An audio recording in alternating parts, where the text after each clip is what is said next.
திருப்பூர் மாவட்டம் அவிநாசி அருகே வயதான விவசாய தம்பதியினர் வெட்டி படுகொலை செய்யப்பட்டுள்ளதாக வரும் செய்தியால் மிகுந்த அதிர்ச்சிக்குள்ளாகியிருப்பதாக இபிஎஸ் தெரிவித்திருக்கிறார்.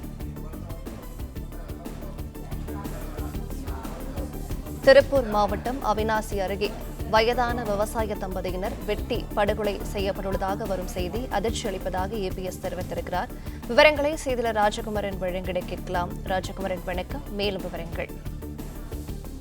திருப்பூர் மாவட்டம் அவிநாசி அருகே இருக்கக்கூடிய கிராமத்தில் வயதான விவசாய தம்பதியினர் வெட்டி படுகொலை செய்யப்பட்டுள்ளதாக செய்திகள் வெளியாகி இருக்கக்கூடிய சூழ்நிலை அந்த சம்பவம் தனக்கு மிகுந்த அதிர்ச்சி அளிப்பதாக குறிப்பிட்டிருக்கக்கூடிய எதிர்க்கட்சி தலைவர், திருப்பூர் மாவட்டத்தின் பல்லடம் பகுதியில் இதே போல ஒரே குடும்பத்தைச் சேர்ந்த 3 உயிரிழந்ததும் அப்போது அந்த இறந்தவருடைய மனைவி உங்கள் அமைச்சரை தரமாரியாக கேள்வி கேட்டு சாடியதெல்லாம் நினைவில் இருக்கிறதா இல்லையா என்று முதலமைச்சரை கேள்வி கேட்டிருக்கின்றார். மேலும் திருப்பூர் பகுதியில் இதே போன்ற தொடர் குற்றங்கள் அதிகமாக நடந்து கொண்டிருக்கின்ற சூழ்நிலையில் அன்றே இந்த அரசும் முறையாக நடவடிக்கை எடுத்திருந்தால் இன்று இந்த கொலை நடந்திருக்குமா என்று கேள்வி எழுப்பியிருக்கக்கூடிய அவர், நாட்டில் நடக்கக்கூடிய கொலைகளை தனிப்பட்ட பிரச்சனைகள் என்று கடந்து செல்ல மட்டும்தானே இந்த அரசு முனைகின்றது என்றும் குற்றம் சாட்டியிருக்கின்றார்.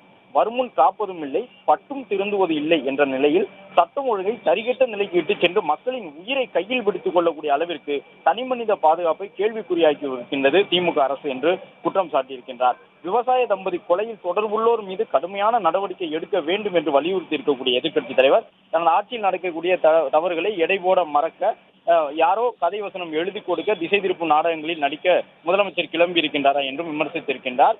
மீதம் இருக்கக்கூடிய ஆட்சியின் சிறிது காலத்திலேனும் மக்கள் மீது உண்மையான அக்கறையுடன் ஆட்சி செய்து சட்டம் ஒழுங்கில் கவனம் செலுத்தி பொதுமக்கள் பாதுகாப்பை உறுதிப்படுத்த வேண்டும் என அவர் வலியுறுத்தியுள்ளார்.